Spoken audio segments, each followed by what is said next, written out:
Good evening. I'm Tim Carrion. I'm the president of the Coalition for the Hispanic Issues and Progress. I'd like to welcome you to our 15th annual Candidates Night. Thank you all for joining us this evening, and thank you to those of you listening on Channel 20 and on WEOL 930 AM. I'm excited about tonight's program because what our organization has coordinated for tonight will give our local candidates an opportunity to share their thoughts and issues that are important to our community. But also because the type of collaboration that we expect from our elected officials was exercised to make tonight possible. Leaders of our Political Action Committee, Events Committee, as well as other members all work together to coordinate tonight's program. CHIP is an advocacy organization that has been serving the Lorain County community for over 30 years.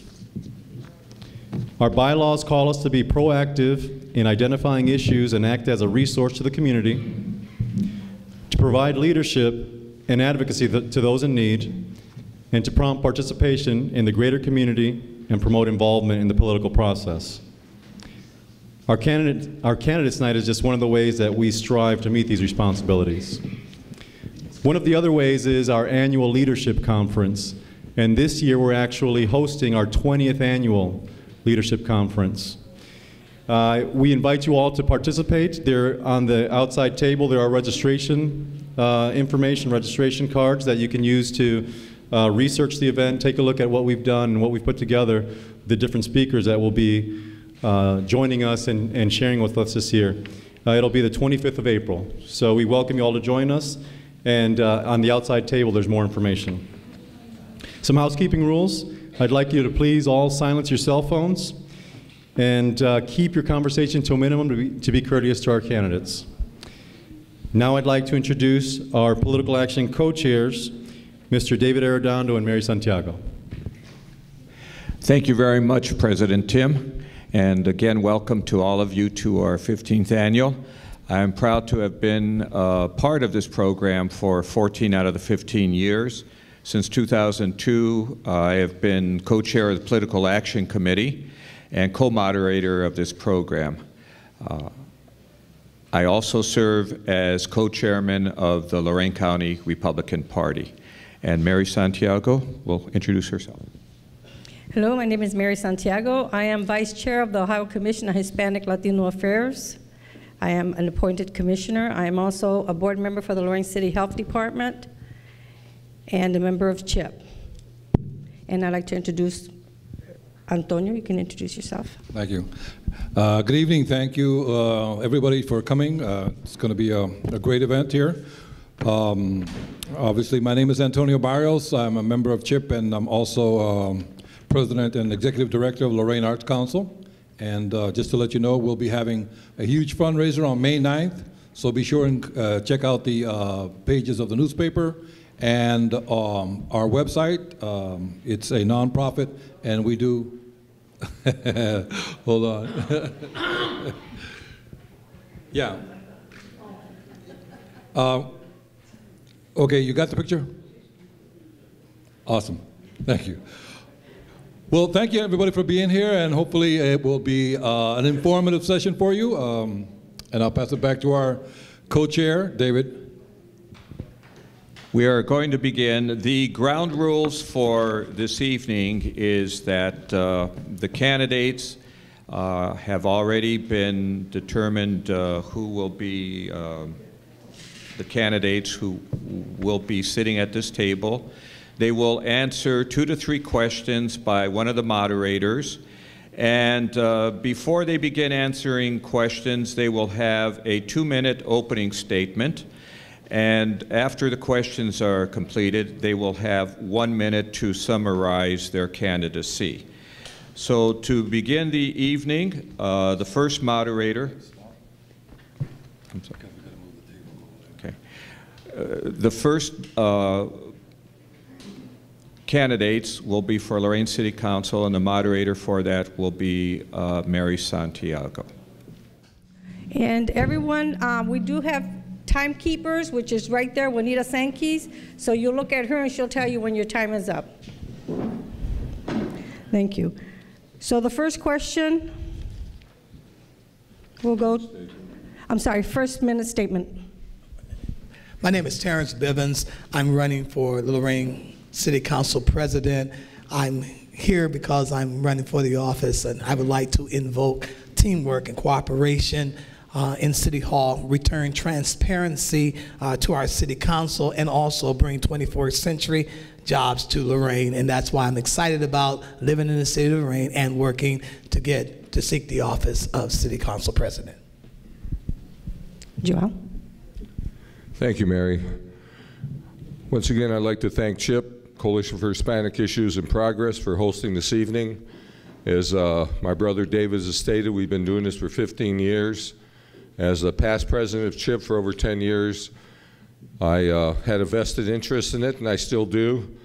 I'm very excited this year that we have a lot of new candidates, a lot of young candidates that are engaging in the democratic process. My name is Joel Arredondo, current president of Lorain City Council. I'm seeking my 5th term. My reason for doing so is I'd like to continue the progress that we're being made here in the city of Lorain the past 8 years.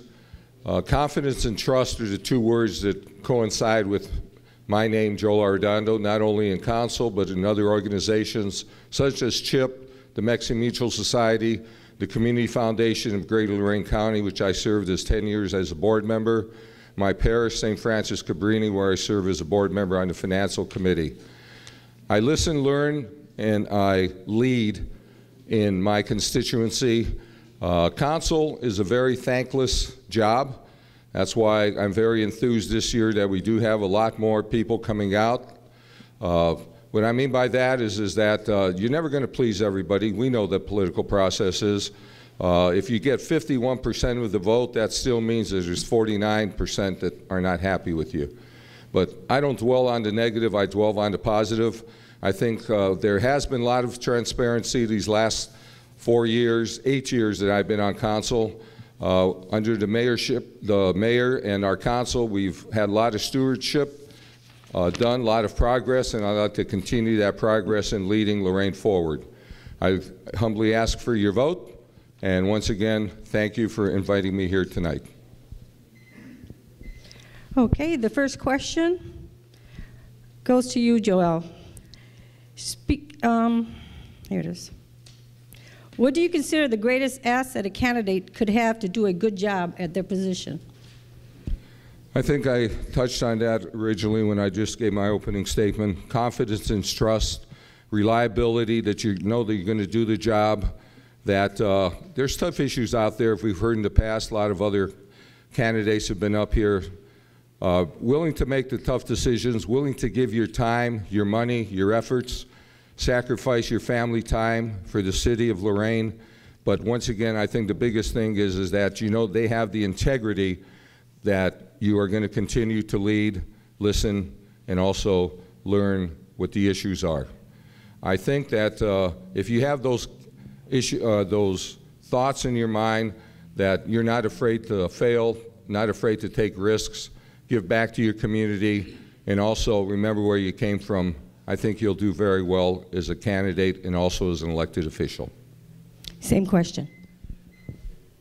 I believe that teamwork will be important in working to make sure that the working together to get the job done in our city is important. As we work with teamwork and having the heart and the sacrifice, we'll make sure that things can get done and properly for the citizens of Lorain.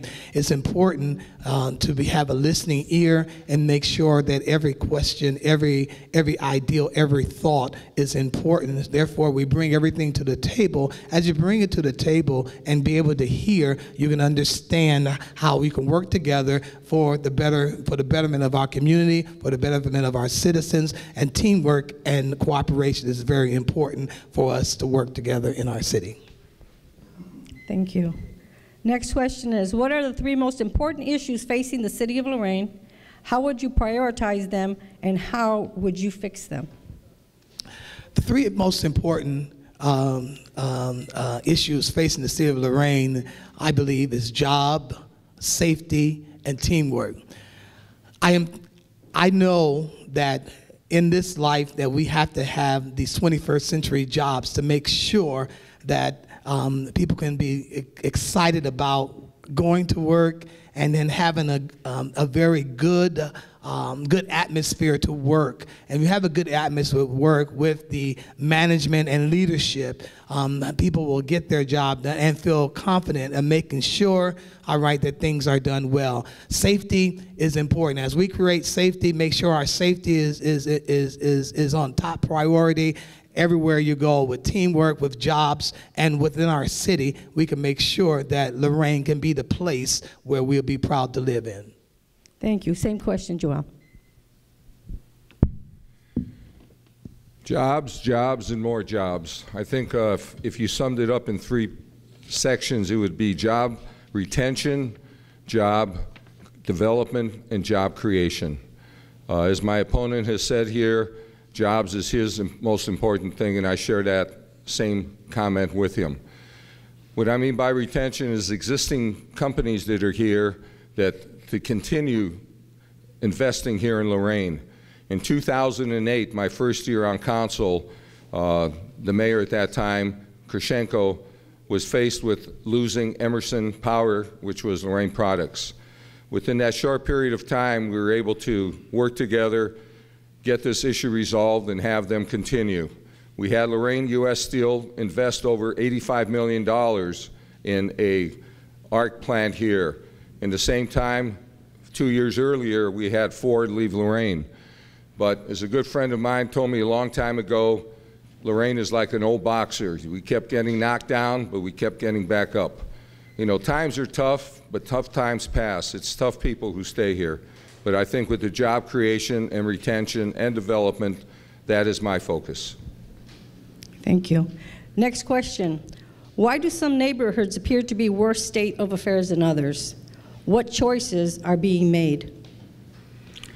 I think a lot of that has to do with, number one, with individuals.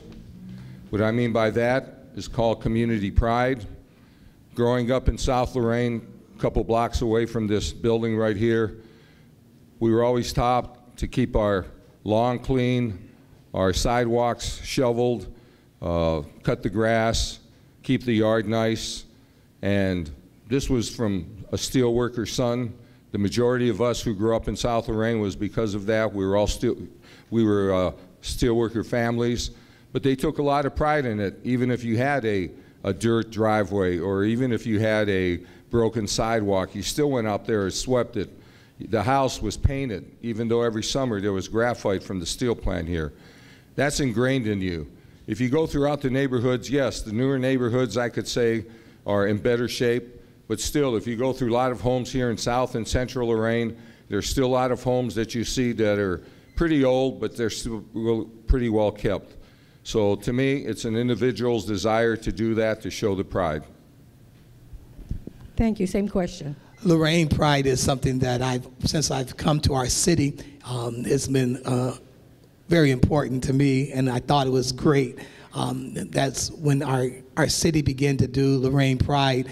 When you do Lorain Pride, one of the things that I remember some of the patriarchs of our city, like Martha Pye and them, they began to tell us about the education of our neighborhood and why we need our neighborhoods to look good, all right, and look attractive. As the neighborhoods look good and look attractive, all right, that brings a lot of people, that makes people feel proud. When they come into our city, they will understand that this city and the citizens of this city are excited about their city. They keep their yards up, they keep their houses together, they make things all important, because it's a very important thing to be educated, to make sure that your neighborhoods are looking presentable, that anyone would love to be a part of that city. Thank you both. Now for your 1-minute closing. As I seek and run for the office of the Lorain City Council President, I realize that together we can do great things. I believe that I can do a good job to bring new ideas, new creative ideas into our city, that everyone continue to be proud to live in Lorain and be proud of our government, because we work together as a team. That's what I bring, because I believe all people are important, all ideals are important, and we bring them all to the table, it will be be important for us to make sure that Lorain can be the best city in this side of Northeast Ohio. Thank you. Joel. As President of Lorain City Council, I really have no vote in the matter unless there is a tie. I let the rest of council, they are the decision makers. In 8 years, I have had the opportunity to vote 3 times, and that was only because a person was missing at the time of the votes were taken. We have 11 members on council, so obviously if there's 10, I'm the decision maker. My role as president of council is to keep order, to make sure the council meeting runs smoothly, and I think if you've attended any council meetings in the past 8 years, you can see that. I remember the first council meeting I was there, the first month, there was a police officer stationed in the council chambers, and after that he says, "You don't need me." He says, "You know how to run a meeting." Once again, I humbly ask my voters in the city of Lorain for your vote. I'd like to continue the progress made forward here in the city with the new paving of the streets, our infrastructure, our safety, and also our city workers. So on May 5th, please vote for Joel Arredondo, President of Lorain City Council. Thank you. That will conclude this portion, and we'll go on to the next, Frank DiTilio and Tim Howard.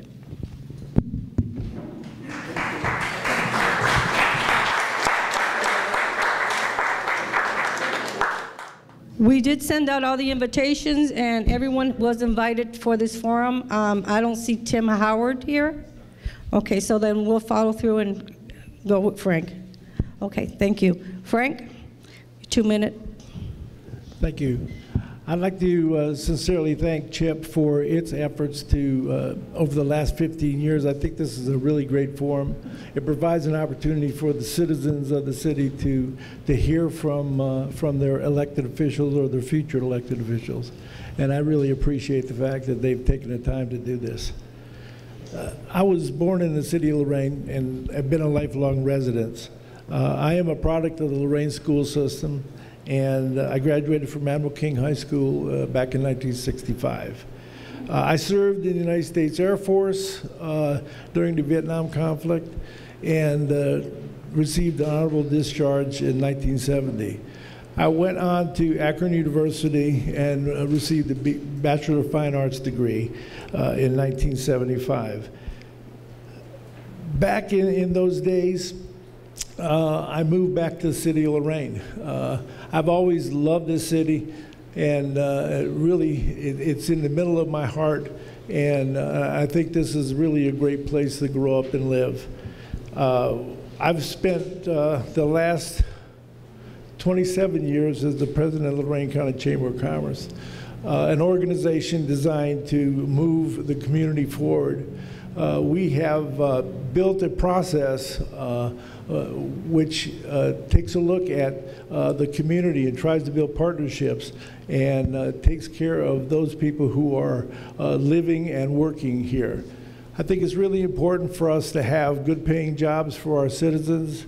We need to continue to work to make sure that we take care of those companies that are here and look at trying to attract companies to come into this area. So I would appreciate the support come November, or come May 5th, please. Thank you. Your first question, Frank. What are the 3 most important issues facing the city of Lorain? How would you prioritize them, and how would you fix them? Well, I think that probably the 3 issues would be safety, jobs, and investment. I think that one of the things that we fail to recognize is that communities only grow when there's investment in those communities. And I think that safety and making sure that there are good jobs for our citizens are both equally important. But the investment part is something that takes place when you have an opportunity to bring new money into the community so that our tax base is increased, so that we have an opportunity to get new jobs for our citizens. Thank you. Your next question would be, what should the economic development component of the revitalization of the city of Lorain, and should it be prioritized? This one here? What should be the economic? I think that one of the things that's really important at this point in time is I think that the city is working very diligently and trying to take care of its cosmetic problems by getting rid of some of the substandard housing in the city and being able to work on the roads with this, the latest tax dollars that were generated to bring the roads up to par. It's really important for us to recognize that that investment will come to this community only if we look good and we have a safe community for people to live in. Thank you. Okay. And your 1 minute closing. I really think that Lorain is in a position to move forward. This administration that's in power at this point in time has certainly put into place a number of processes that are certainly taking care of some of the issues that have prevented the city from moving forward. I think that one of the things that we really need to take a look at is the fact that the safety of the community is starting to get better. I know that recently the mayor had a speech that indicated that about 30-some% drop in crime. I think that those kind of statistics really help the community and help the city move forward. I would certainly ask for your support on May the 5th and vote for Frank DiTilio. Thank you. Thank you. And that concludes this portion, and our next moderator would be up. This portion will be with Mr. Joe Kazura, Mr. Mitch Fallis, and Chris Aleko for the position Council at Large. Well, we'll start with your opening statement. Thank you, Antonio. I want to thank Chip. I want to thank El Centro for hosting this forum. It's a good thing. We don't have enough of these. I am running for council at large. My name is Joe Kasura. I have been blessed to have the opportunity to serve the citizens of Lorain in many capacities in my career. I've been a mayor, I've been a city auditor, I've been a state rep. I've been a soldier in Vietnam. Grew up in South Lorain with 5 brothers and 5 sisters. And I'm very proud of what I've been able to accomplish and working with and for the citizens of Lorain, Ohio. Why I'm running again for council is because I believe I can make a difference. I believe I have experience to work with different levels of government on the state, the county, and the federal level, and also to work with my colleagues and the mayor to make this city a better place to be for all of us. Thank you.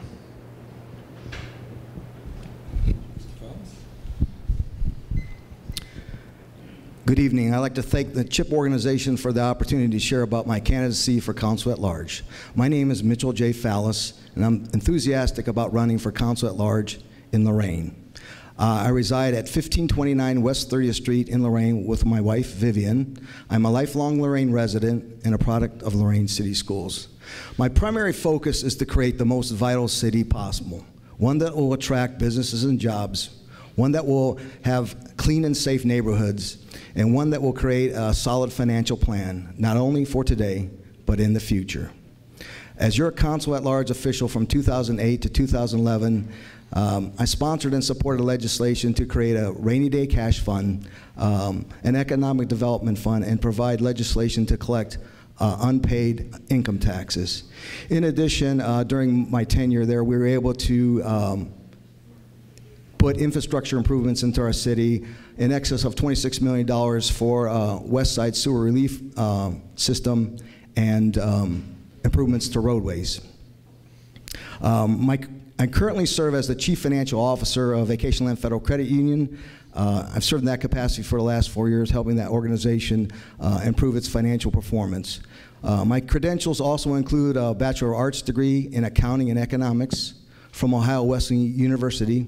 I have an MBA degree in project management from Ball and Walls College, and I'm a Ohio licensed certified public accountant. I have over 25 years of experience boosting local business growth, and I like to work with the mayor and fellow council members to create the most vital city possible. I ask for your vote on May 5th. Mitchell J. Fallis for Council at Large, City of Lorain. Thank you. Thank you. My name is Chris Oleko. I am running for City Council at Large.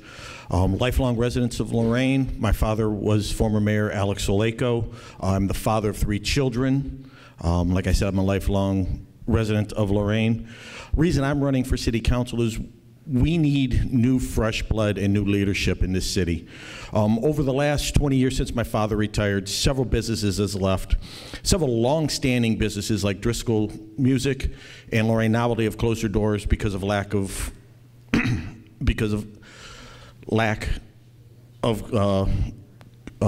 patrons. All of the new car dealerships have left the city and have gone out without a fight. Lorain, for the last 20 years, City Hall has literally just been shuffling chairs on the Titanic. We need new leadership. We need people to bring business. We need more people to go out and go forward to bring people in, bring businesses in, bring homeowners back into the city. Excuse me.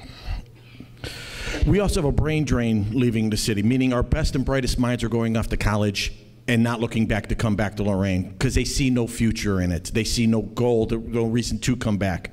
We need to set them aside and show them that we are willing to work with them to bring them back in here.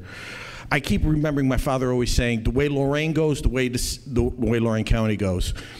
We need to take our pride back. We need to bring leadership back, not just within the city, but as a leader in the county, as a leader in the state, and also as a leader in industry from around the world like we used to. Once again, I'd like to thank you for ask you for your vote on this primary.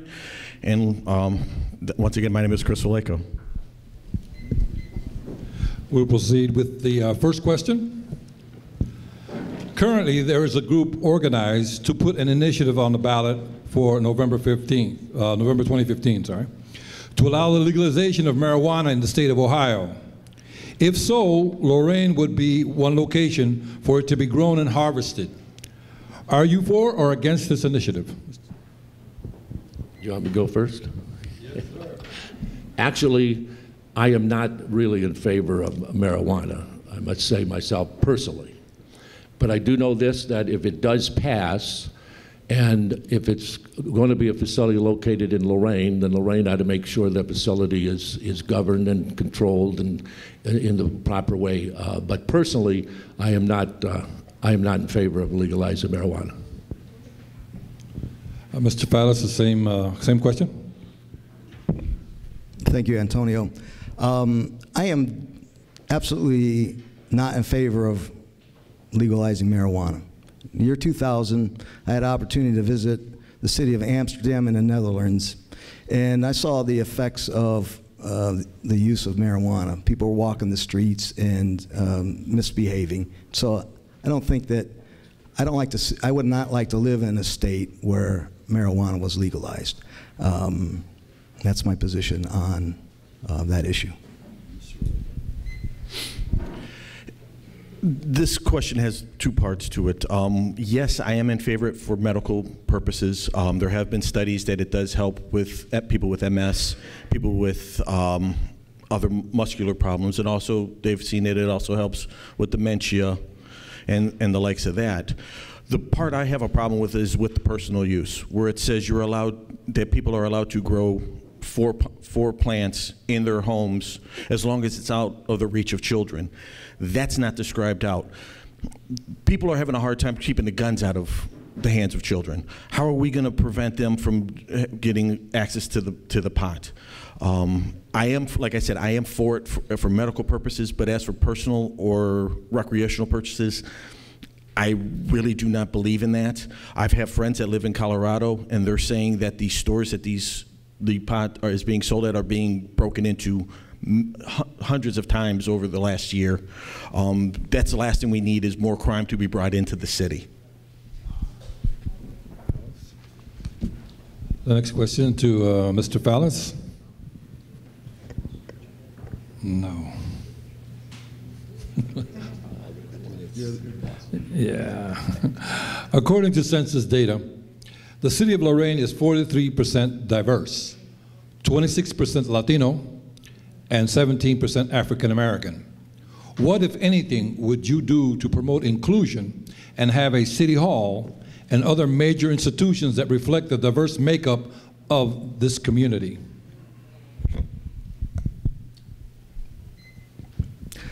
Well, as far as city government goes, as jobs become available, they need to be offered to the community, and folks of different ethnic backgrounds need to be able to apply for those positions. So I think the city has to adhere to equal opportunity employment law, which I'm certain is in force today, and it should be. So I think just complying with current law will provide that opportunity for employment to folks of different ethnic backgrounds. Is that yours? Yes. Mr. Lego, same question. I believe we need to work with the schools to make sure that the students that are coming out of the Lorain City Schools and are qualified for the jobs. That they understand whether it's being bilingual, whether it's just using basic math skills, things like that. One of the other things that's missing in this is the largest minority is women. We need to bring more women into not only just city politics, but also into the workforce.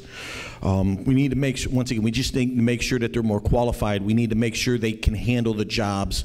We need to hire the most qualified person, instead of bringing in nepotism, which has been the problem over the past several decades with the city.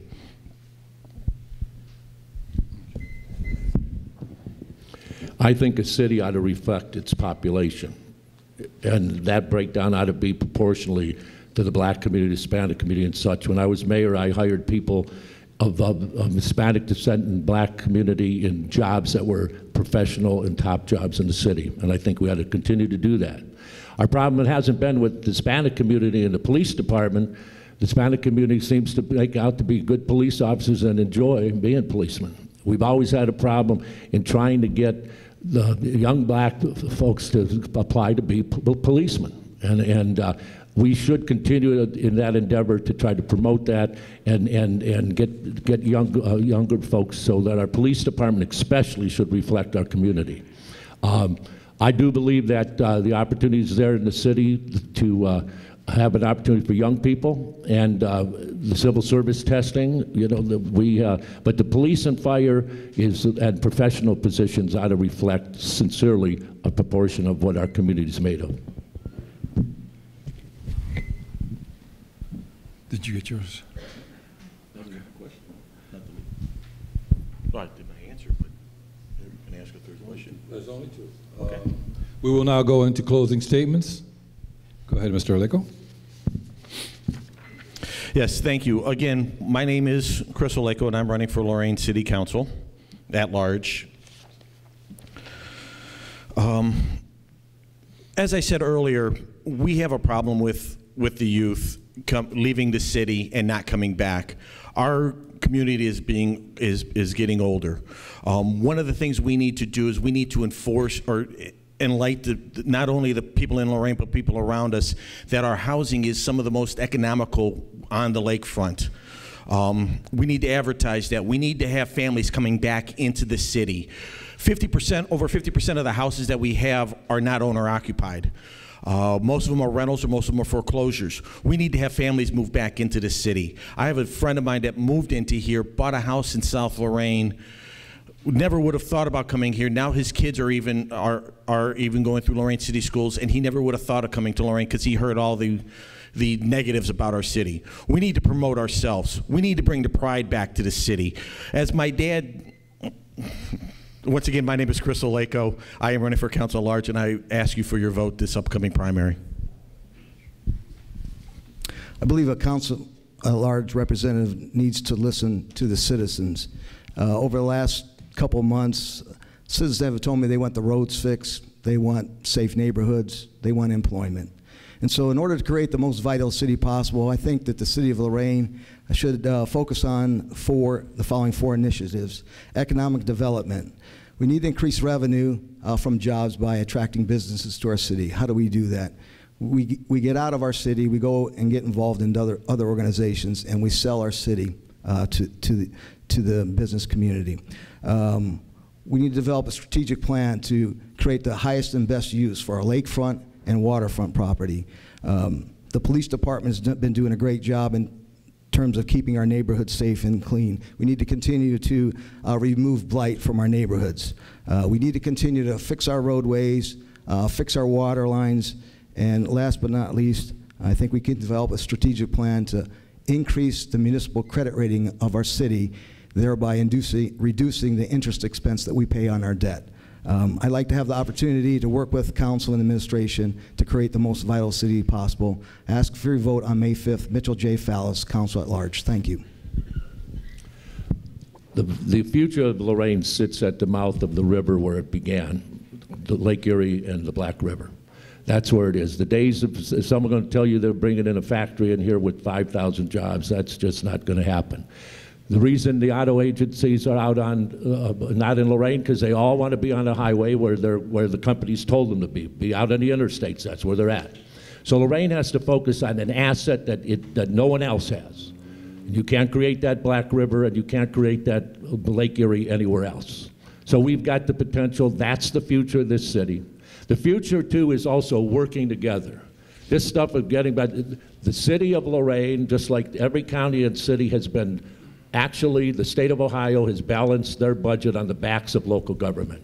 $3 million less this year we've gotten from the state of Ohio. We ought to be, all of us, banding together, knocking down the doors in Columbus and asking them to give us our money back, because cities like Lorain aren't able to raise money on their own. The citizens of Lorain have responded with a tax increase in schools and in their income tax, and they ought to be applauded for that. Thank you very much, and please vote for Joe Kazura, Council at Large. That concludes this session. Okay, this is the next round for Lorain Council at Large with Mr. Dan Given and Mary Springowski. We'll have the 2-minute opening with Mary. Thank you, and I'd like to thank CHIPS for having me here tonight and giving me the opportunity to speak. My name is Mary Springowski. I live on the west side of Lorain, over on East Skyline Drive. I am a full-time working mom. The most important thing I will say as far as my job goes is I am a mother and a wife. I also work at Ford Motor Company in Brook Park, where I'm an engine assembly technician. I am a 24-year member of the UAW through Local 2000 and Local 1250. I am a member of Nativity Blessed Virgin Mary Church, and I am a member of Knights of Columbus Mexican Mutual Society. I am union endorsed. I am also the current chairperson of the governing board of the Community-Based Corrections Facility. I am the daughter of immigrants who came to this country and to Ohio for opportunity. They raised 6 kids here, and I came back to Lorain to raise my 4 children here because I thought it was a good place to live, and I am running for council at large because I want my children who are just now starting to have their own families to come back to Lorain and to have a bright future here. I want my grandchildren to be raised here if I ever get them. So I'm asking you to support me. I think that it is time for a new voice, a new name, and a new face for a new Lorain. Thank you. Hello, my name is Dan Given, and I'd like to thank everybody for having me here this evening. I've been on council now for 22 years, and I really value and appreciate the people of Lorain, and I thank them for voting for me and having me be their voice for everything that they need with the city government. Growing up here, I was raised by your typical Lorain family. My mother was a homemaker. My father was a 42-year steel worker who worked his long days in the mill. I was raised on hard work, a strong work ethic, and an honest background. I went to St. Stan's right around the corner from here, Lorain Catholic High School. I attended Lorain Community College, and I graduated from Bowling Green State University. And I, like a lot of people in this community, came back. I've raised my family here, and now I'd like to see Lorain continue to prosper with the group of strong leadership that's available before us, as can be present with this group of candidates as well. Overall, I would like to strongly state that many things are said negatively about the city of Lorain.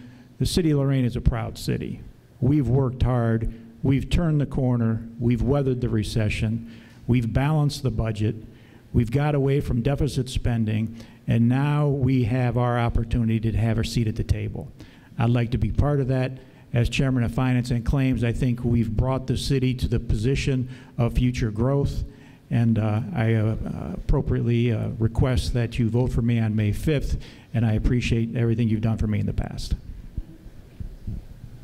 No, Mr. Given, you got the first question here. Is there a master plan for the city of Lorain? What purpose does it serve? And what would be the benefits or disadvantages? The answer to that is a complicated one. Is there a master plan for the city of Lorain? There are plenty of master plans for the city of Lorain. Over the years, the city has paid for, studied, and professional people have offered suggestions to us of what we should do and where we should go, okay? The problem with instituting those master plans is every 2 years council gets elected, and every 4 years the mayor gets elected, and overall everybody has their own ideas with regards to where we should go. Overall, I think right now the best thing that we have is the Staubach report that a professional outside real estate company has come into our city. They've offered suggestions. They've told us what we need to do to market our city to the outside world, and we're starting to do that.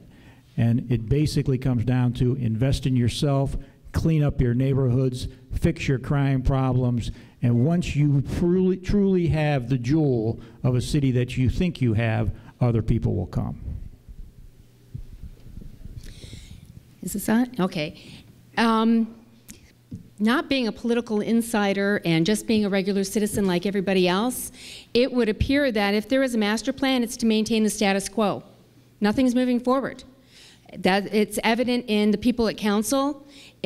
We've got the same names, the same faces, time and time again, and everything is done the same way over and over again. Nothing's changed. So we can either choose to move forward or we can choose to stagnate. I would like to be part of that moving forward. Okay. Given the fact that 25% of Lorain's population is Hispanic, what percent of Lorain city workers is Hispanic?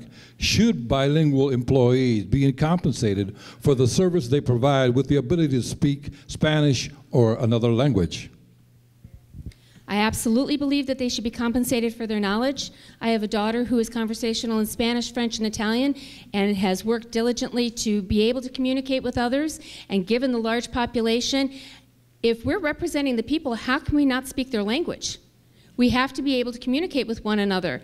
And I absolutely support them, giving them special consideration and compensation for their knowledge and ability. I think it's imperative in order to get good quality representation in the workforce.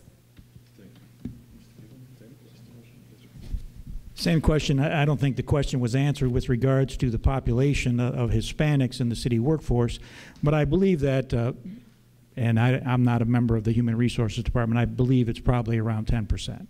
But that being said, with the overall population of the city of Lorain's Hispanic workforce, or Hispanic people, to be 25%, we've got a ways to go. Overall, I believe the city of Lorain has reached out to community groups such as NAACP, they've reached out to CHIP, et cetera, trying to raise the number of applicants. The city of Lorain cannot hire people unless people apply. So I'd ask everybody, if you're interested in the city job, you have to reach out, watch the city website, and bring your talents to the city of Lorain. There's strong people that are interviewing. We're looking for the very best and the brightest and the most talented. Bring it, and you have an opportunity. You have a seat at the table. It's no different than any other company that's out there. We want the best, we want the brightest, and we want the most hardworking workforce that we possibly can, because we have an obligation to hire them so we can provide strong services for our residents. Thank you very much, both of you. That concludes the session on the council at large. Next, we'll have Mr. Flores. What's that? Yes. One moment. We have closing statements. Keeping you straight there. Thank you, my name is Mary Springowski. I am running for council at large. When you think about the fact that women make up 53% of the population in Lorain, yet are not currently represented on council at all, I think that that is an indictment on us. We say that we want inclusiveness, and we have maintained the good old boy party network, and that I want to change that. I want to be that person on council that is going to actually do something novel and listen to the citizens, listen to the voters, and listen to the taxpayers. So I'm asking you on May 5th to make that change. It is time for a new name, a new face, and a new voice in City Council, and that should be Mary Springowski on May 5th. Thank you, Mary. Thank you, Antonio. On May 5th, I'd appreciate your vote for Lorain City Council at large. There's 3 positions open. I'd appreciate you cast one of your votes for myself.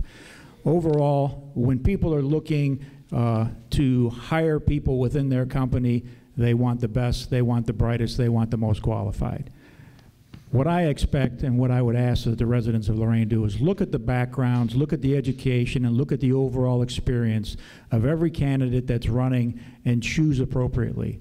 Forget the noise that's out there about party politics. Forget the noise out there about somebody's been there too long, etc.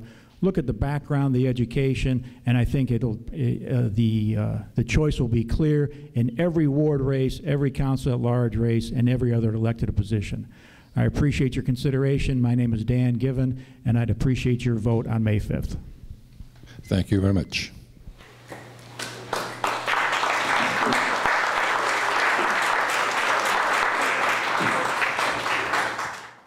Hello again. My name is David Arredondo. I'm one of the co-moderators of the CHIP Candidate Forum. We have at this time the Democratic candidates for the 2nd Ward of the City of Lorain. On my right is incumbent Councilman Dennis Flores. On my right is challenger Ryan Horn, and on my left is challenger Joe Smith. We're going to begin with 2-minute opening statements, beginning with Mr. Flores. Good evening.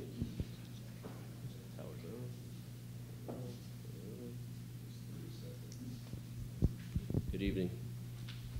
Goodbye. Good evening. I'm Dennis Flores, a councilman of the 2nd Ward.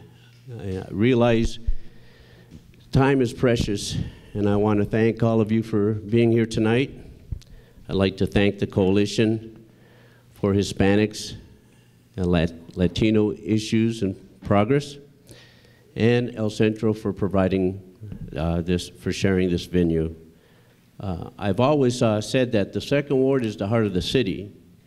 It's surrounded by wards 1, 3, 5, 6, and 7. And because of its demographics, it has the most challenges. The downtown from 21st Street to the port side and the waterfront, Oberlin Avenue to Elyria Avenue, Colorado Avenue, Kansas Avenue, and F Street on the east side. I'm currently serving in my 3rd term. I have no political agenda. The previous 2 terms have been work in progress. We're documenting and reporting problems like potholes and roadway and infrastructure improvements. And I want to continue serving in that respect. I'm dedicated to the community. I take care of my mom. I enjoy spending time with my 2 dogs, Boston and Jake. And I'll turn it over to you. Good evening. My name is Ryan Horn, and I'm running for Lorain City 2nd Ward Council. I've been a resident of this ward the majority of my life. I had to leave for a short while to attend college, and after graduating as an engineer and working within my field, I decided to come back to Lorain to help my city grow. I also work in the Second Ward. My family was able to create and grow a successful business in my ward, and I also own property in my ward. So I do have a personal interest in my community, and I believe that with my interpersonal skills and my business sense, I'll be a valuable asset to council. And although I am young, I do have the drive and passion for this city, and I'm willing to do whatever's in my power to move my city forward. So thank you. And now, 2-minute statement from Mr. Joe Smith. Thank you, Chip, again for inviting us candidates here to this forum. Provides the citizens of Lorain with faces and some knowledge of each of the candidates who chooses to be here. My wife and I have owned our home in the Second Ward for over 25 years. We've raised 4 children in the city of Lorain, going through schools, St. Anthony's, Lorain Catholic, Admiral King, and Southview. And 3 of our 4 grandchildren live here in the city. So we do have a vested interest not only in our property, but in our children and grandchildren. I've been part of a successful business, family business, for over 42 years. Personal travel in Avon Lake. I shouldn't say that, not an advertising, but we've weathered quite a few storms over the 42 years. Travel agency business has changed quite a bit. We've met the challenges and continue on, and hopefully I only need 30 more years or so to go before I can retire. I don't know if it'll last 42 years. My goal, if elected, is to treat all people, citizens, employees of the city, and other elected officials fairly and honestly. We all deserve respect. I promise you that any decision I make will be arrived at using my intelligence, and listening to both sides of the story. And sometimes there are more than 2 sides of the story. Sometimes there are 3 sides or 4 sides to the story. To be an independent voice for the citizens of the Second Ward, Dennis is right. That is the heart of the city. Downtown, Broadway area is going to be a lot of our future development. And of course, once the Staubach plan is fully implemented, the lakefront and riverfront will also be part of that plan. Thank you. And now we will begin our questions. The first question Joe will be asked, and that is, currently there is a group organized to put an initiative on the ballot for November 2015 to allow for the legalization of marijuana in the state of Ohio. If so, Lorain would be one location for it to be grown and harvested. Are you for or against this initiative? Without knowing all the details of the initiative, I'm basically in favor of it. I think if we take marijuana out of the hands of those people who are selling it illegally and put it in the hands of the state, it could be safer, much as alcohol is. So I'm in favor, basically, of the initiative without knowing 100% of what it's detailed. Same question, Mr. Horn. Basically, I'm in favor for whatever's best for the city, whatever's best for the economic side of it. We have to look at it like that. I feel that it'd be very important. If you look at other states that are legalizing it, once you gain control of it, and just like I'm sorry, Joe. Just like Joe said, once you get control of it, it's inevitable. It's going to happen. It's just like alcohol in the 40s. We try to outlaw it, but it's just people are going to bootleg. It's going to be here regardless. So the best thing for us to do is just catch up with the times and get a grasp on it, control it, and it'll just become part of our society. So. Same question, Mr. Flores. Thank you. First of all, I want to say that I do not condone the use of marijuana. We have enough problems on the streets of Lorain with the prevalent drug use. As you see, the other night there was a house that got shot up, and then you had a car that was set on fire. And so, you know, people on drugs in the city of Lorain is not good. So we have to look at maybe the medical marijuana is a small fraction of the use that that can be used, but I think it's going to create more problems than it's going to solve. Would you hold on to that for the last question? And that is, there are many important issues that face the city of Lorain. What, in your opinion, is the most important issue facing the city of Lorain, and how would you like to be able to prioritize that issue?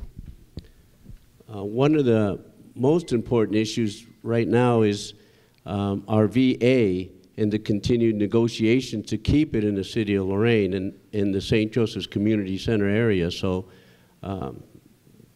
and also, you know, we hear a lot about these manufacturing jobs, and I don't think the city does a very good job of marketing and going and creating those jobs of the future, and we should be placing ourselves ahead of the curve. So I think another one of the most important things is jobs. So, and you know, trying to do economic development and downtown, the waterfront. We have to continue to make progress in those areas. So, you know, the VA is certainly something that the veterans are going to have to come out and put their stake in the ground. So, same question. The most important issue facing the city of Lorain? We heard it numerous times tonight with this question. Jobs are very, very important. I've been fortunate enough to be a part of a company that's within my ward. We try to employ as many people as we can in our city and our area. So I've experienced that. I'm a firm believer in that. Also, the housing infrastructure is huge. It's hard to own a home or live in a home next to an abandoned house or that houses illegal activity, rodents, any type of nuisance to the city. But a lot of people aren't touching on the youth, and that's very, very important. These kids out here have nothing to do when they get out of school, when they're off for the summer. We have no facilities for them to burn off that energy and where they can spend their time. And I think that's very, very important. We're losing sight of the kids, and it's hard to bring them back after they go to college and after they, you know, start a life somewhere else. Lorain isn't that attractive in that aspect, so we really need to focus on the youth.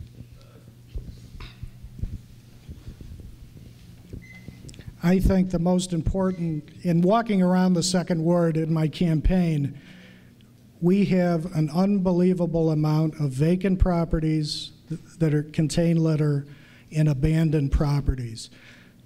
The administration has made great strides the last few years, and in particular with the vacant property registry that was passed last October to try to get the owners, absentee owners in many cases, to take care of these properties.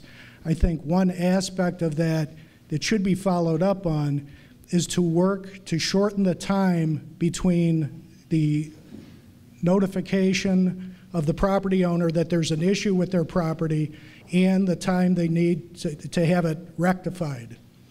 That's got to be shortened. I know there have been issues with the law department in their interpretation of some of the laws that have been passed. I think we've got to work to get that time shortened so these properties are taken care of and the blight removed from our city. Thank you. And now we'll go into the 1-minute closing statements, beginning with Mr. Joe Smith. Again, my name is Joe Smith. I've met many of you in the second ward this past month. Started off with my snow boots on and have started carrying an umbrella around as spring moves closer. The second ward is bordered by Lake Erie on the north. On the east, it basically goes over to Maine, down to the railroad tracks, Harbor Walk. On the west side, it comes over to Oberlin Avenue and basically runs down Oberlin Avenue to 21st Street. If you live in that area, you'll be seeing my face, knocking on your door. I'd appreciate your consideration May 5th. Thank you. 1 minute, Mr. Ryan Horn. Again, my name is Ryan Horn, and I would love your vote May 5th for the 2nd Ward. During this campaign trail, I've interacted with almost every candidate in one way or another. And I personally feel that everyone here tonight does have Lorain's best interests at heart, and they want to see the city do well. But I think there's a time for, this is a time for change. I think that instead of only befriending your walking list that you get from the Board of Elections, you need to befriend the whole community as a whole, and you can't leave anybody out. I feel that I'm a person of the people. I touch many demographics, and I really want to represent my ward this coming election. So again, my name is Ryan Horn. May 5th vote. And 1 minute, Dennis Flores. Nobody knows the 2nd Ward like I do. I know it like the back of my hand. The 2nd Ward has reaped many rewards. The saving of the Carnegie Library, which is now a showcase for the Lorain Historical Society. You have the tunnel, the conveyance tunnel, the EPA mandate. You have the road improvements that we've had and the housing, the demolition that needs to continue, and the bottleneck that exists in the housing court. Nevertheless, we must continue to move the city forward in a positive direction. As we continue to make progress, I humbly and respectfully ask for your support to continue being the voice of the people in the 2nd Ward. Tuesday, May the 5th, vote Flores for 2nd Ward Councilman. Thank you. And that concludes our roundtable with the candidates for the 2nd Ward of the City of Lorain.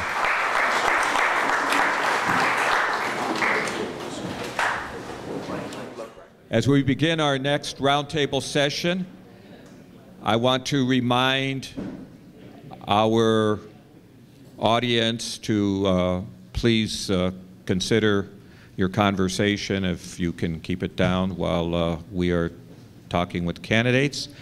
The other thing I want to remind you is that many of the candidates, all of the candidates, speak about voting for them on May 5th. And that's true. That is primary election day. However, currently we have the option of voting early or by absentee ballot. So we certainly want to remind you that that is an option, particularly if you won't be in the city or in your precinct on election day. So the Board of Elections, you can request an absentee ballot or you can vote early. On my left is Ms. Pamela Carter, and on my right is Mr. Max Schaefer. They are both candidates for 3rd Ward City Council, City of Lorain. They are Democrats. There is no incumbent. There will not be an incumbent after the November election. So we will begin a 2-minute opening statement with Ms. Pamela Carter. Hi, and I thank Chip for inviting me. I am running for the 3rd Ward Council. I'm asking for your vote. I've lived in the 3rd Ward for over 30 years, and I've seen the good and the bad and sad times of our city. But more than anything, I see the hope and I see potential. I'm an administrative secretary for the Oberlin City Schools, a wife, and a mother of 3 boys. I understand the struggles that we face every day and the difficulties of the solutions that we must undertake. The crime, jobs, low water pressure, roads, potholes that continually need our attention. I mirror the struggles of the 3rd Ward and the concerns of the 3rd Ward on a daily basis. Carter cares. As a member of council, I will seek answers and resolutions for our challenges and our issues. I'm a free thinker, meaning I'm not looking for or offering a quick fix. I will listen to you, I will plan with care, and together protect our neighborhoods. I'm Pam Carter, and I'm asking for your vote. And now, 2-minute statement from Mr. Max Schaefer. Hi, everybody. Thank you for having me. Thank you, Chip, and thank you, El Centro, for hosting the event. My name's Max Schaefer. I'm extremely nervous right now, so I ask that you deal with me.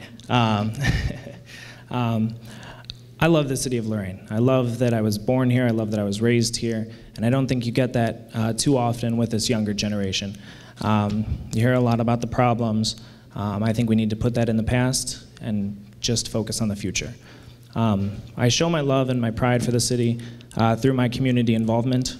I'm the president of Lorain County Young Democrats. I sit on the board of directors of El Centro, the building that we're in right now, and I am a volunteer at the Historical Society.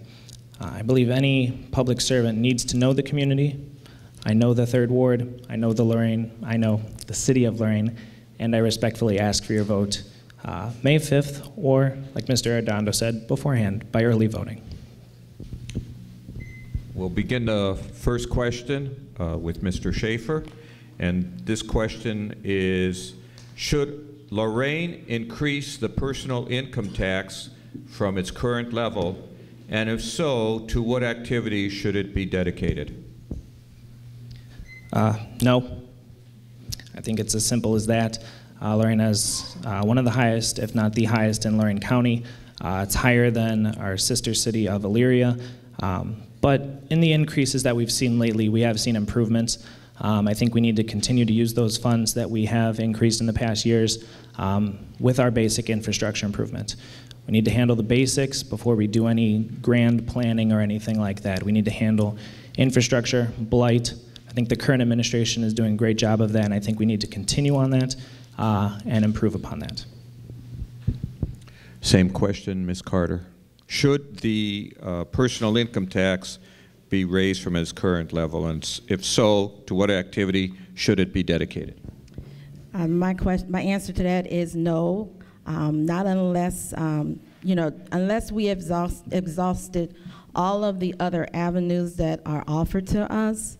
We need to look at that first before we hit our taxpayers with more taxes. And if we do have to increase them, we need to dedicate it to the infrastructure. Very good. And next question. Currently there is a group, or actually a number of groups, organized to put an initiative on the ballot for November 2015 to allow for the legalization of marijuana in the state of Ohio. If the initiative passes, Lorain would be one location for it to be grown and harvested. Are you for or against the initiative? There is a lot of controversy that surrounds this issue. I personally, I have had a lot of family members, and I'm sure everyone else has had a lot of family members with medical issues such as cancer and MS, and I have heard, and I haven't done enough research of my own, but I have heard that the medicinal use of marijuana does help.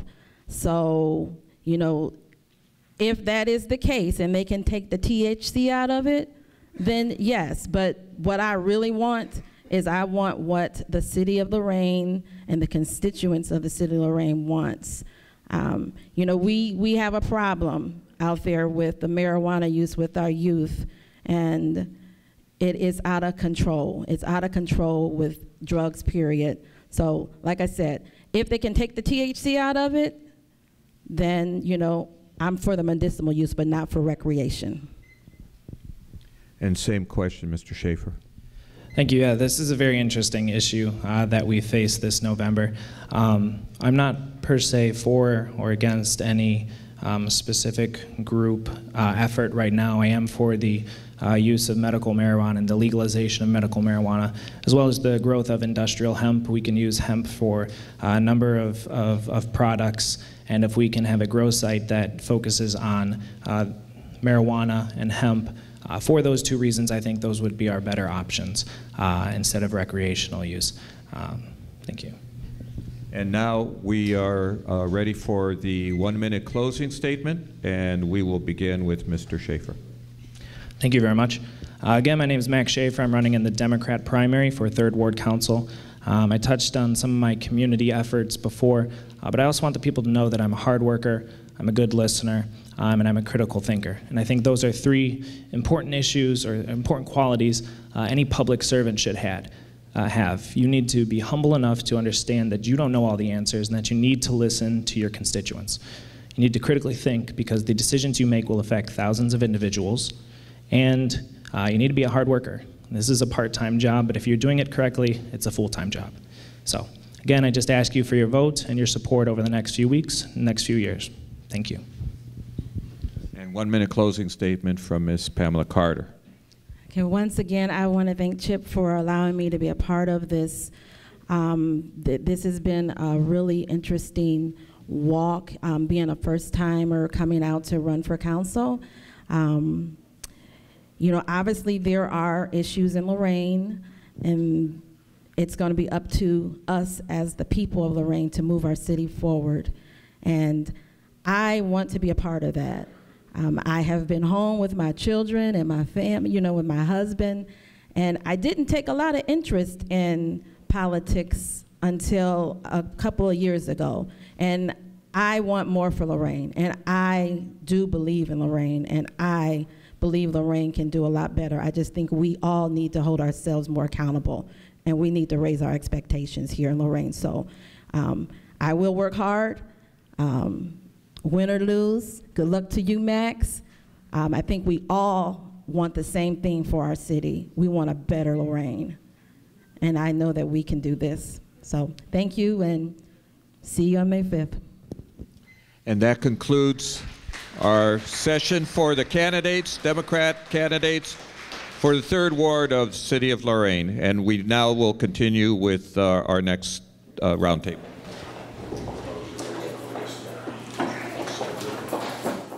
And now we will start with Eddie Edwards and Lorain City Ward 3. Joanne Moon is not here. Ward 5. Pardon me? Ward 5. Ward 5, I'm sorry. That's okay. We will start with your opening, 2 minutes. First, I'd like to thank Chip for the opportunity to come before you and present myself. I thank Chip for the great work they've done over the years in the community to try to make Lorain a better place. I'm going to give you a little bit of my history.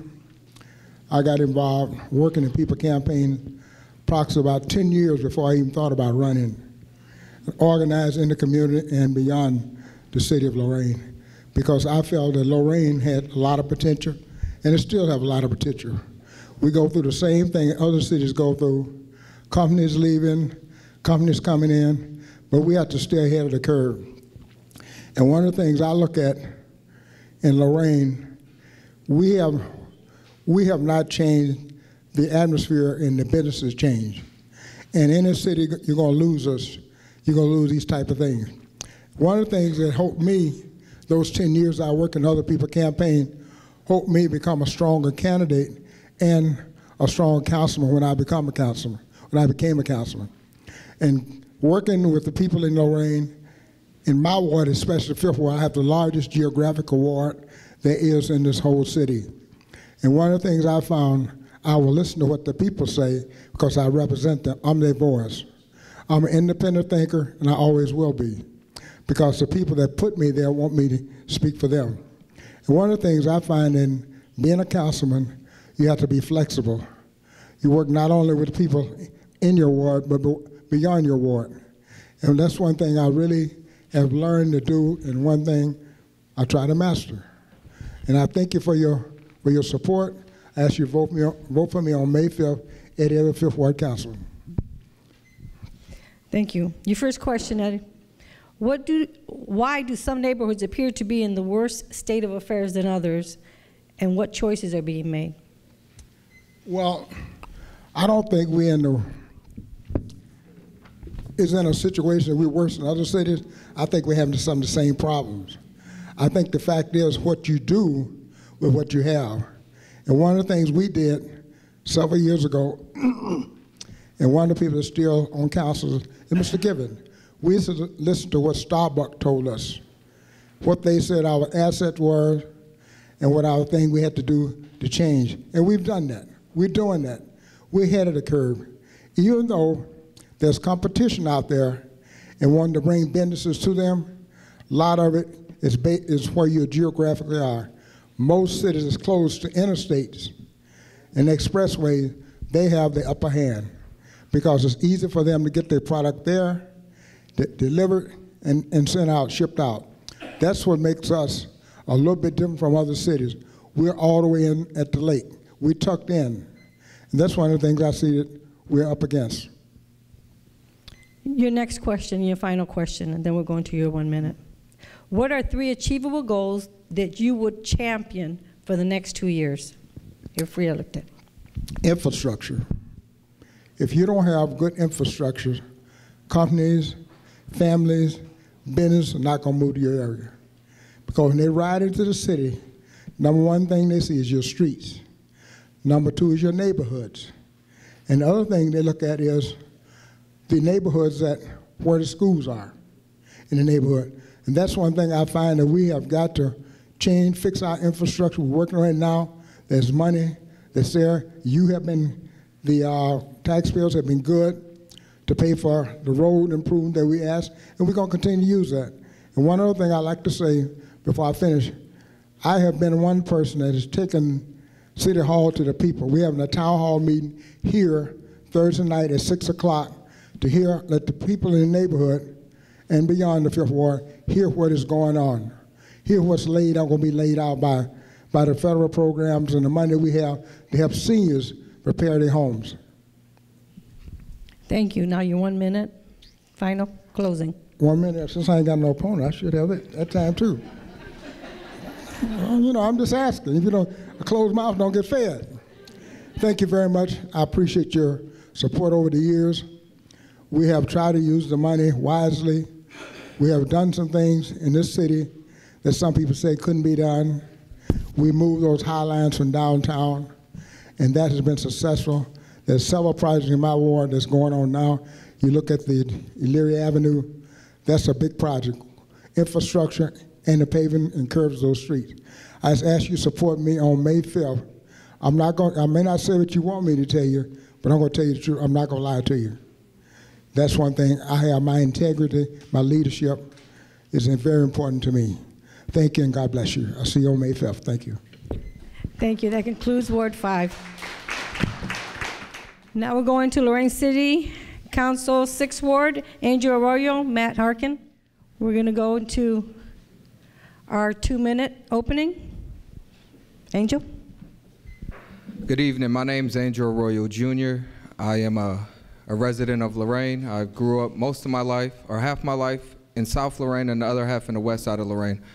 I am a graduate of Southview, and I'm married. I have 2 children. I have a daughter, which is 2 years old, and I have a 6-year-old stepson, which I've been part of his life since he was 6 months old, so you might as well call him my son.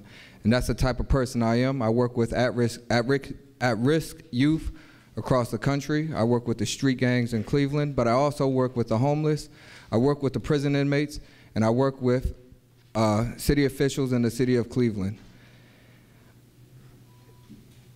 I feel that it's time for someone in the 6th Ward to represent the people, to be their voice. I feel that during my time in the community for the past 11 years across this country, I feel that I've been able to be the voice of youth. I've been able to be the voice of domestic situations, abused women. I've been able to be the voice of homeless people, but I've also been able to be the voice of children that are missing. I've been able to work with the state, and I've also been able to work with the Attorney General's office, which right now we have a missing person alert system, which is on his desk. And that's the type of person that we need to represent the people of the 6th Ward, to not only work across the state and across the country, but work with the people of the 6th Ward. I'm your neighbor, I'm not your councilman. I plan to represent you as a councilman, but it's time for those that knock on your doors, represent the people as your neighbor and care about their voice. Thank you. Mr. Harkin. I'd first like to say thank you to Chip for having this event, and El Centro for sponsoring the location. My name is Matt Harkins. I'm a resident of South Lorain, 6th Ward, right over on the corner of Palm and 29th. I bought my home there about 10 years ago and moved to Lorain. I had many people tell me, why are you doing that? Don't you know where you're going? South Lorain has so much going for it. Lorain has so much going for it. We are right now on the cusp of making some great decisions that will put us forward. And I want to be a part of that. I want to make a place that my kids can grow up and call home. I have 6 boys ranging from 15 down to 3. I want to have them a place that they can call home, and that's my goal and why I'm running for council. Very good. First question. What do you consider as the greatest asset a candidate could have to do a good job at their position?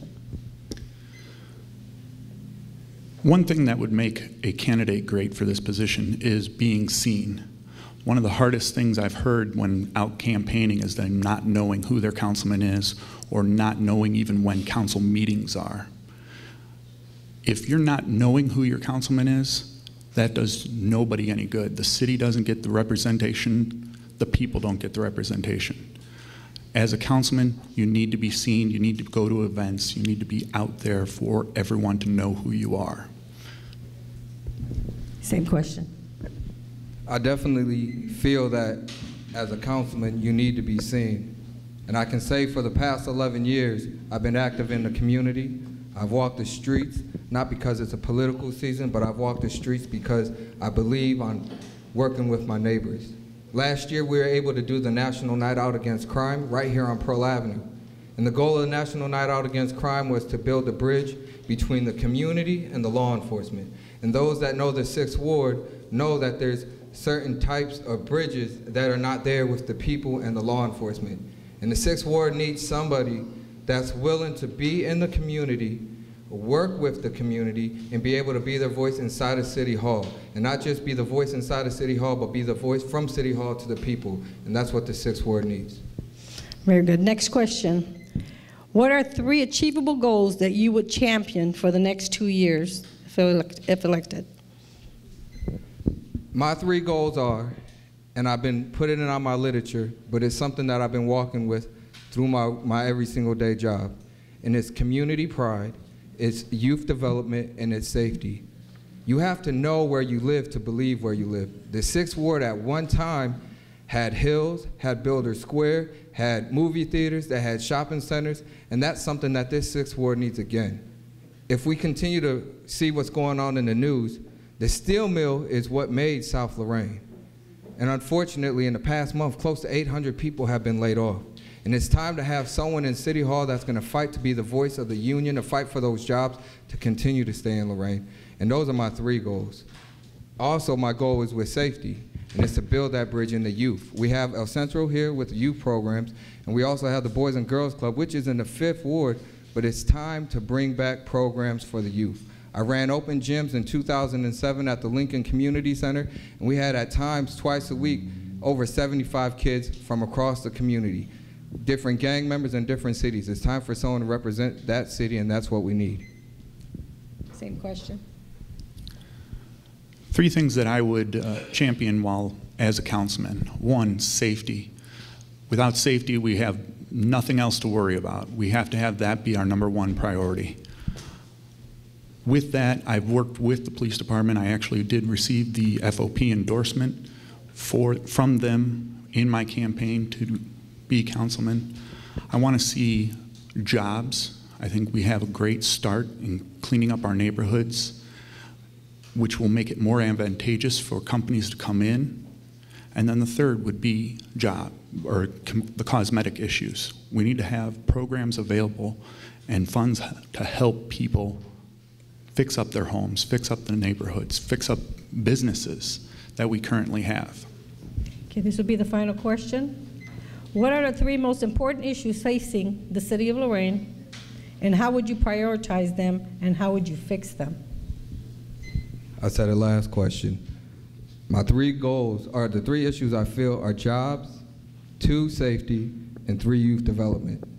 And you have to put it in that way. If you have no jobs, you have no safety. And if you have no safety, there's nothing for the kids to do. And so then there goes the issue with the children not being able to do anything, and they find their ways into mishaps. We speak about the drug issues going around in the community, or some of the certain violence issues that's been going on. We have to be able to find jobs for the people, not just around the city, but the people inside of the 6th Ward. And if we're able to find jobs, I guarantee that the safety will go down.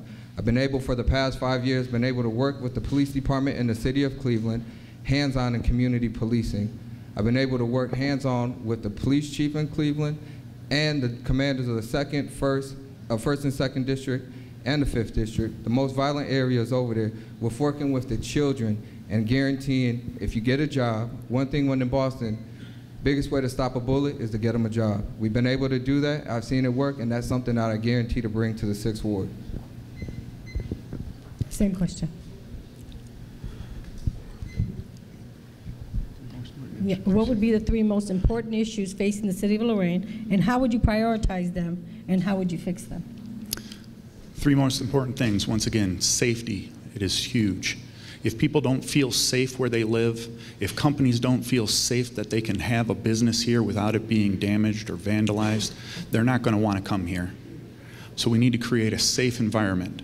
Once we have a safe environment, then we'll be able to bring jobs in, be able to have people want to live here in the environment where they're working. And the 3rd would be the cosmetics. We have to clean up what we have. We have so many things that are out there that just visually are unappealing, and we need to clean that up. And I think those are the 3 most important things. Now you're 1 minute closing. Once again, I want to thank everyone for coming out. I want to thank Chip for having this organization. I think it's a great thing that they do every year. I hope that you will come out to vote regardless whether you vote early or on May 5th. I'd like to see you vote for myself on May 5th for Ward 6 Councilman. Thank you. Thank you. Thank you for the invitation to come here tonight. My closing statement, it's just time for someone to actually come back to the 6th Ward and represent the people. My father, my uncle, and my godfather were all representatives of the 6th Ward. Let it be they were the councilmen, or let them be that they were original directors of El Centro, where we're at today. But back in the 80s, that's when the people were properly represented, and it's time to have someone here in the 6th Ward that cares not just for the whole city and the growth of the whole city, but care about the growth of the 6th Ward. I want to quote what the Cleveland scene said. Angel Royal plans on running for future political offices to build off of what he has done in the grassroots level. That's exactly where we need him. That's the Cleveland scene, because I've been committed to the people across this country, across this city, and across this whole community ward. I've walked the ward, not just this time, election time, 3 times. I'm not mailing anything out. It's because I care about the people's issues. I will fight for their issues, and I ask for your vote, not May 5th, but starting tomorrow. God bless you. That will conclude Lorain City Council, Ward 6. We now continue with the candidates for Lorain City Council, 7th Ward, on the Democratic ticket. On my right is Mr. Samuel Mike Bierach, and on my left is Mr. Joe Fega. We'll begin with 2-minute opening statement from Mr. Joe Fega. Thank you. Hi, I'm Joe Fega, 7th Ward Councilman in Lorain. I thank the CHIP volunteers here this evening for hosting this forum. I have been a Democrat since the age of 18, and I am currently 56 years of age. In 1978, I graduated from Lorain County Community College with an associate's degree in electrical electronics. I attended Cleveland State University, where I took business administration classes for 2 years in the evening after work. In 2005, I married my wife, Melinda. I began my career at Ohio Edison in 1978. I spent my first 9 years in the engineering department. From there, I went on to work as a marketing representative for 4 years. Then I went on to a management position, and currently I'm the first energy area manager for Summit, Medina, and Lorain County. Over the past 28 years of my career, I have worked with over 1,000 elected officials and public officials in Ohio and Pennsylvania. A big part of what I do is resolving issues which their residents and business owners present to them. I believe we must continue the infrastructure and roadway improvements that have been done in the past 3 years. These projects reflect the quality of life we want for our community and will help make Lorain a better place to live, work, and play. Key projects include reducing the flooding of Martin's Run by cleaning and widening the stream and continuing to remove blighted homes. We also need to strengthen our public safety forces and continue working with local businesses and industry leaders to retain and increase local job opportunities. We need to give young people multiple reasons to stay in Lorain. Over the past 15 months, it has been an honor to serve the residents of Lorain, and I have enjoyed working with the residents and the employees of the City of Lorain. Thank you. And now, 2-minute opening statement from Mike Birach. Thank you. Thank you, CHIPS, for having this event and letting us describe ourselves and what our goals are for the City of Lorain. My name is Samuel Mike Birach. My family is 3 generations deep in the city. I graduated from Admiral King in 1976. I enlisted in the Air Force and was in the Air Force from 77 to 81, where I was a crew chief on F-15s. I attended Community College of the Air Force, where I got a certificate for human relations and leadership, and I was honorably discharged as a non-commissioned officer. I spent 4 years in the military. I'm running for the 7th Ward because I believe that the city is at a point now where the leadership needs to change, the attitudes need to change. In 2008, I started doing independent research on my own as far as with regard to the potential of the City of Lorain. I think a lot of things are overlooked in the city. I think some of the leadership take advantage of the people. I think visibility is an issue. In the independent research that I did, the #1 component in that was the Port of Lorain. And to me, nowadays, it just seems invisible. I think there's a potential for great job growth with regard to the port. I think that the world could come back to Lorain, as it is referred to as the City of Nations. In that research that I did, I shook hands with CEOs from around the world who are aware of Lorain. They're aware of Lorain's potential. I'm currently in negotiations right now with a Hispanic managed company right here in Lorain to take advantage of some of the homes that are abandoned right now and create jobs to rehab those homes. And the focus is going to be to use some of the people who are recovering alcoholics and drug addicts. Thank you. We will begin our first question with Mr. Birach. And that question is, currently there is a group organized to put an initiative on the ballot for November 2015 to allow for the legalization of marijuana in the state of Ohio. If so, Lorain would be one location for it to be grown and harvested. Are you for or against this initiative? I think marijuana has been around long enough that everybody pretty much understands what it's about. It's compared to alcohol as far as that goes, and prohibition. I think it's up to the citizens to decide, but my concern is the way it was presented on the ballot. My concern is what the City of Lorain is going to get out of it in relation to the occupation of that prime real estate on the river.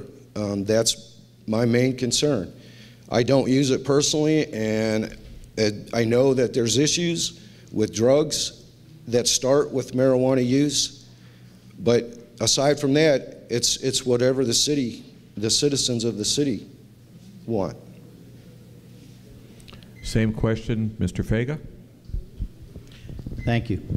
I think the mayor made a good choice in moving forward with this decision to permit the growth of marijuana in the city of Lorain if it is approved by the voters of the state of Ohio. I personally have never used marijuana. I believe that there is a good use of it medicinally, and I support that.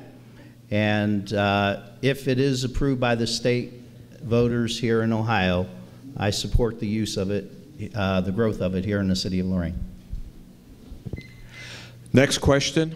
This is for Mr. Fega first, and that is, should Lorain increase the personal income tax from the current level, and if so, to what activity should it be dedicated? At this time, I do not believe that the city of Lorain should pass an increase for the personal income tax. I do not see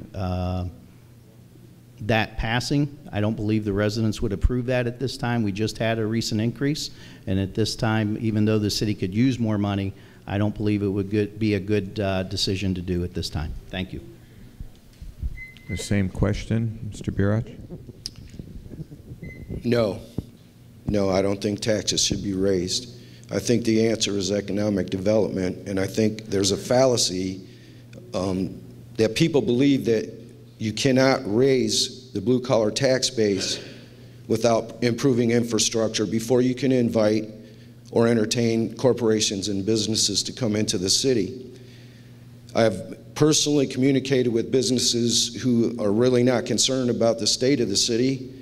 They just know that there's potential here and they would move here without that being a concern, and I think that needs to be the focus. I think economic development with job growth, increasing the blue-collar tax base is the answer, not raising taxes.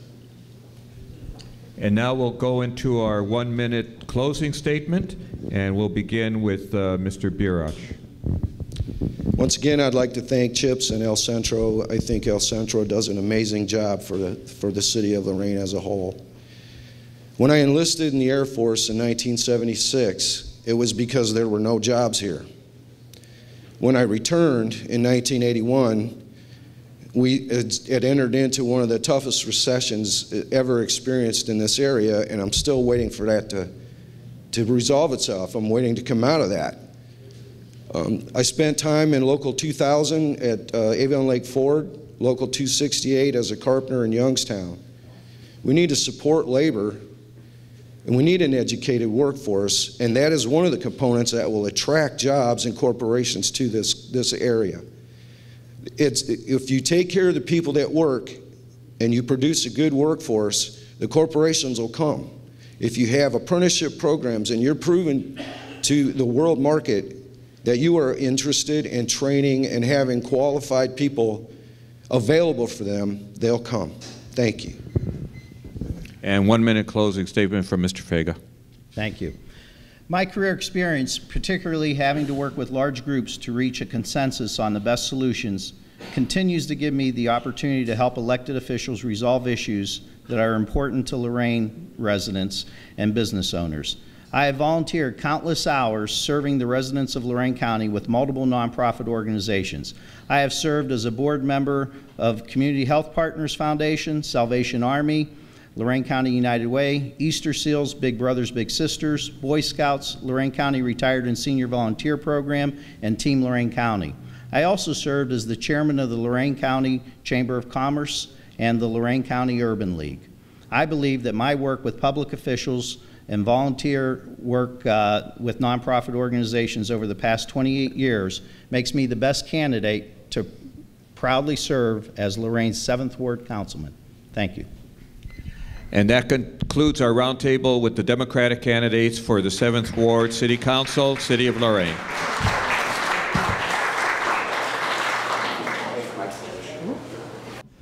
On behalf of the Coalition of Hispanic, Latino Issues and Progress, we want to thank all of our candidates for being here this evening.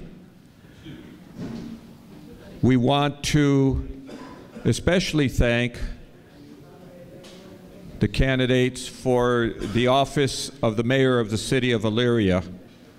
4 years ago, we were very proud to have these two candidates come and be a part of the roundtable sessions.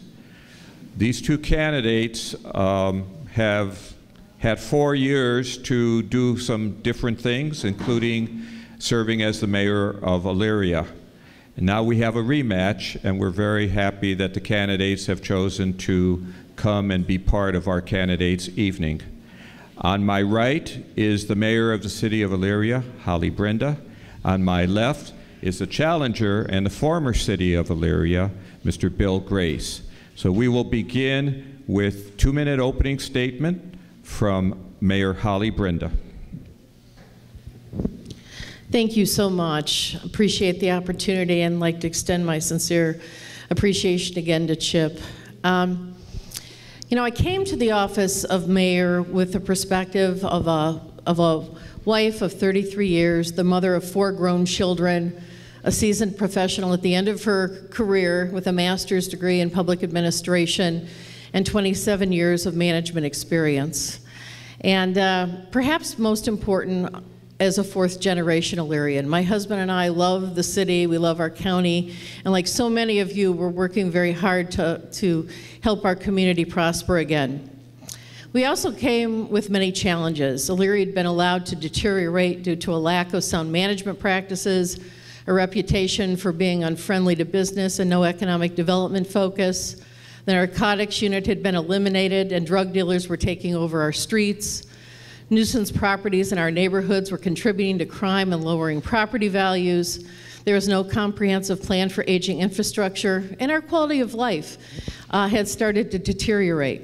But working together, we've taken many proactive steps to move our city forward. We started with an audit that identified efficiencies, and we've saved Elyria over $2.5 million. I've set an example by donating back part of my salary, driving my own car, and having no expense account.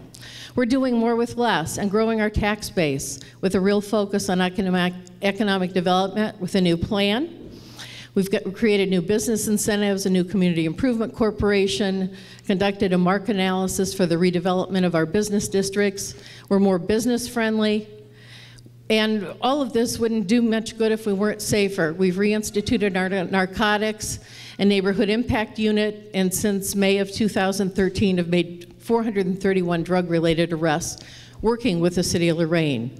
Our neighborhoods are also improving through efforts for stabilizing, demolishing 150 homes. And we've got a very aggressive approach to infrastructure with $46 million worth of improvements. We're doing things differently. And now, 2-minute opening statement from Mr. Bill Grace. Thank you, David, and thank you, Chip, for hosting this wonderful event. There's a relatively unique opportunity. There's a choice between two candidates, both of whom have held this office, the incumbent Mayor Brenda and myself.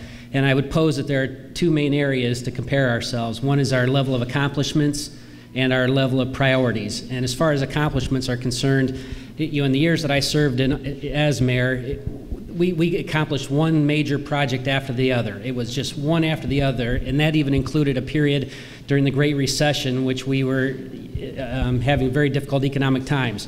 But during that period of time, we built Elyria City Hall, we built a municipal court, we built Bullocks Parkway, we reconstructed Route 57, a $30 million project, we built water towers, we built the East Falls River Walk, automated our sanitation system with the current automated garbage collection system. We partnered with Elyria Township for a joint economic development district, the most comprehensive in the state of Ohio. The list was on and on, including even during these last several years that the incumbent is in office, projects like Ford Road Bridge replacement, West River Road reconstruction, the current Route 57 project in Middle Avenue is a project. All of those were put in place before I left office. In fact, all of the funding sources were put in place as well. So that's a level of accomplishments. As it relates to our priorities, my priorities had to do very strongly toward support of our police department. It was toward investment in our streets and other infrastructure, and it was about supporting economic development activity. Mayor Brenda's priorities have been very clear right from the start. It's all been about the fire department, putting more and more money toward the fire department, trying to take away Life Care's service of ambulance service. Had to do with the income tax increase proposal last fall, that half that money was proposed to go to the fire department, and even when its failure, monies are being pulled out of public health and other areas that are very important. So I think those draw a strong conclusion or contrast between the two of us. Thank you. And for our first question, you mentioned the income tax, and last November there was an initiative on the ballot to increase the income tax. That was defeated. Should the income tax be placed on the ballot again? And if so, what should be done differently to ensure that it is passed? Mr. Grace. Well, I would say we need to learn from past experiences. And over the years, while I was in office, and including this past November, there have been a variety of attempts to raise the city's income tax. And in every case, it's been largely for operational expenses. And while we came relatively close 4 years ago for issue 21, it was entirely for the police department. came a little over 4 percentage points away from passage. This last one, which was heavily toward fire, failed by even a larger margin. So I think among the things we should learn from this is that the public has very little to no tolerance for an income tax increase for operational expenses. So I would pose that should we go forward with an attempt to raise the income tax, it needs to be from an investment standpoint, to invest in hard capital infrastructure and improvements, tangible improvements to our community that our residents and our business community will find value to help attract and keep the existing families and companies in our community. Same question, Mayor. Thank you. You know, the former mayor talked about the difference between he and I think one of the major differences is he tried 8 times to increase that income tax. The city of Elyria hasn't had an income tax increase in 23 years. The sad thing is he endorsed the issue, and 5 days before the election he came out campaigning against it. Someone who loves their city wouldn't do that. The city of Elyria does need additional revenue, but clearly the people have spoken, and unfortunately we did have to eliminate 53 positions in the city of Elyria. I would like to clear up something though, and that is we have $16 million worth of capital needs in the community. Those have to be addressed somehow. So we'll be looking at possibly a change in our charter, potentially to reverse the reciprocity in our charter. And I'll save the rest to my closing comments. Thanks.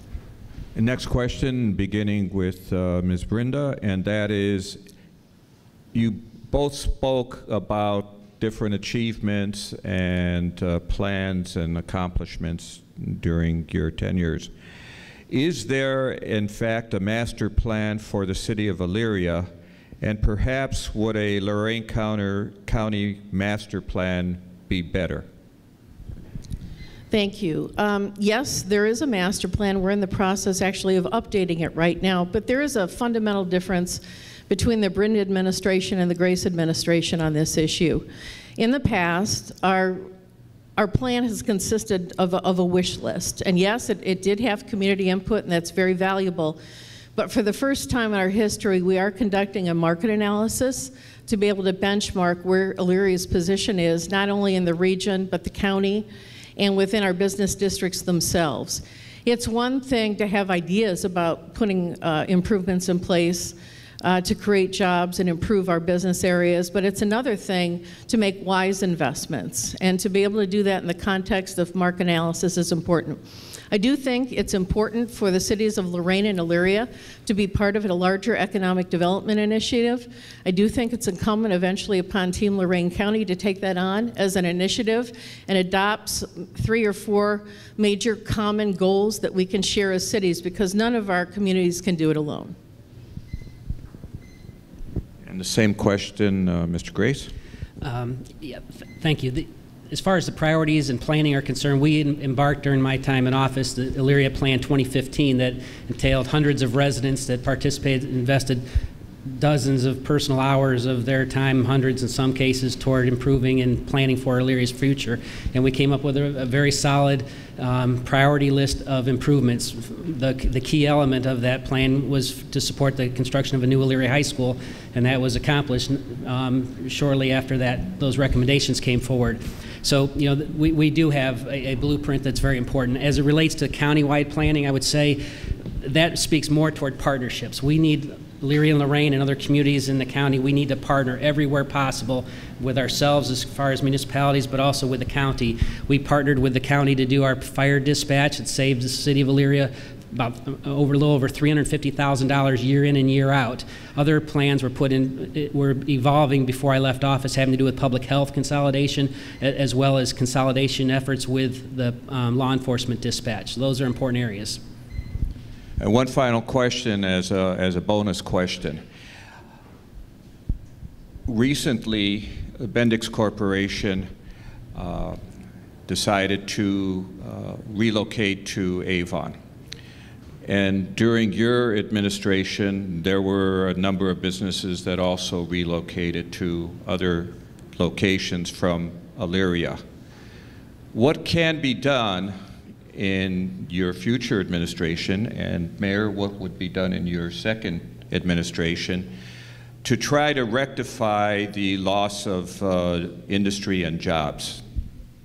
Well, David, I would draw comparisons and go back even further to 1994 when the Moen Corporation left Elyria. That, to me, was a watershed event where a company just left to go to a neighboring community, North Olmsted, down the street. And that should have been a clear sign, it was to me, that we need to step up our game to be a more desirable community. One large company left Elyria my first year or so in office, and that was York International. They left not to go to a neighboring community, but to go to Mexico to take advantages of NAFTA.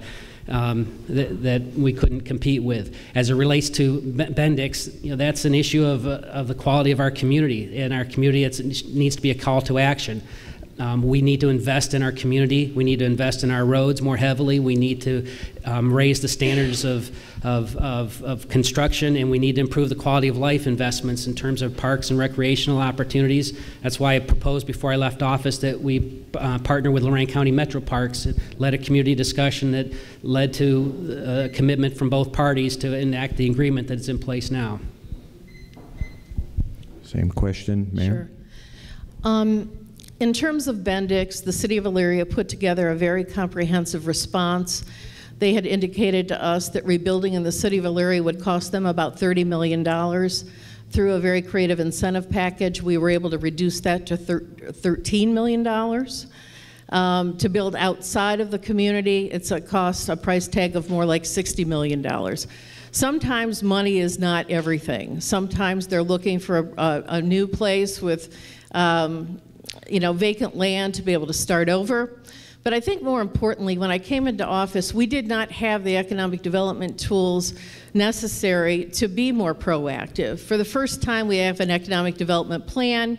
We have a new community improvement corporation that we specifically created for the purposes of assembling property and facilities to be able to offer up in these negotiations processes. We've never had that before in the City of Elyria. So certainly we have our first economic development specialist on board. It's our first real focus on economic development in the city, and hopefully it will make a difference. And now we'll go into our 1-minute concluding statements, beginning with Mr. Bill Grace. Again, thank you, David and Chip, for hosting this opportunity for us to present our case to our fellow residents in the city of Elyria. I'll start with Andy Young, the editor of the Chronicle Telegram, wrote a column a couple of weeks ago in comparing the two of us. And one of his concluding paragraph, he stated, "In some ways, Grace was a far better mayor than Brenda has been. He had vision, she hires consultants. He took on a bloated, overpaid, and underworked fire department at great cost to his popularity. She coddles the department. He was remarkably transparent, she seeks to control information." I have a very strong record, as Mr. Young described here, in taking the courageous actions. May not have been popular, but we needed to make adjustments in terms of our spending priorities to free up funds to be available to improve our infrastructure, specifically our roads and other infrastructure in our city. We accomplished a great deal while I was in office, and a third of that time was under the worst economic conditions in our lifetime. With an improving economy and another term in office, we can achieve great things for our community, and I ask for your vote on the election May 5th and before. Thank you. And a 1-minute conclusion statement from Mayor Holly Brenda. Thank you so much. Again, thank you. If reelected, we'll continue all the positive momentum we've created, so I would encourage all Elyrians to protect the progress we've made. But I'd also like to clear something up.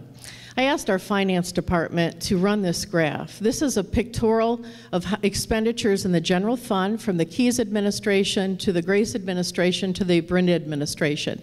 And if you zoom in on this, you'll see that the escalation for spending in the fire department in our general fund went up exponentially with the Grace administration. I'm all about giving employee groups negotiated contracts and negotiating fairly, but the fact of the matter is that Mayor Grace was responsible for inflating these costs over an extended period of time as campaign promises. And when he found out the city could not sustain those costs, he tried to take those benefits away and faced a recall and later and other backlash. So it wasn't so much him falling on the sword, it was him making promises that he couldn't make. This is a perfect representation of those promises. And I'd be happy to share more details.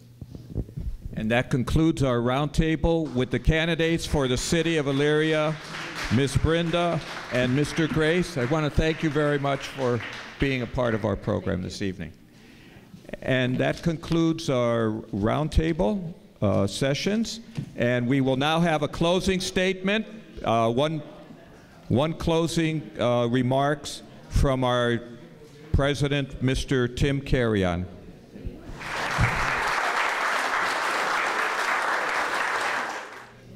Thank you again. I'd like to thank all the candidates that came out this evening and joined us and shared their insight on the issues that are important to our community.